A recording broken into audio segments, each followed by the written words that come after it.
Welcome to Divya Motors. ఈరోజు మీ ముందుకు తీసుకొస్తున్న car Maruti Omni 8 seater 2017 model petrol vehicle. ముందుగా మన యొక్క ఛానల్ని సబ్స్క్రైబ్ చేసుకుని వీడియోని లైక్ చేసి షేర్ చేయండి. దివ్య మోటార్స్ని వెహికల్ వచ్చేటప్పటికి నాన్ యాక్సిడెంట్ ఉందండి, ఎక్సలెంట్ కండిషన్ ఉంది. న్యూ బ్రాండెడ్ టైర్లు ఉన్నాయి. బండి కండిషన్ చాలా బాగుందండి. 8 సీటర్ వెహికల్ ఇది, ఓన్లీ పెట్రోల్, గ్యాస్ లేదు. నెంబర్ కూడా 4335 అండి.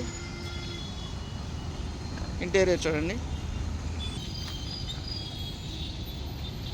లైట్గా సీట్ కవర్లు అయితే స్టిచెస్ ఊడిపోయినాయండి, వేసుకోవాలి.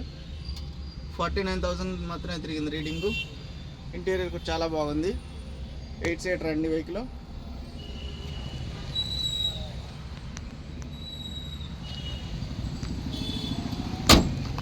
టైర్లు బ్రాండెడ్ న్యూ టైర్లు అండి. ఇవి 2017 మోడలు, 2017 ఓమ్ని 8 సీటరు పెట్రోల్ వెహికల్ అండి. దీని ధర వచ్చేటప్పటికి 2,75,000 చెప్పడం జరుగుతుంది. ధర నెగోషియబుల్. వెహికల్ చూడండి, ధర గురించి మాట్లాడదాం. మన లొకేషన్ వచ్చేటప్పటికి opposite RTC zonal workshop, Boduppal, Hyderabad. నేను మీ నాగబాబుని. Thank you.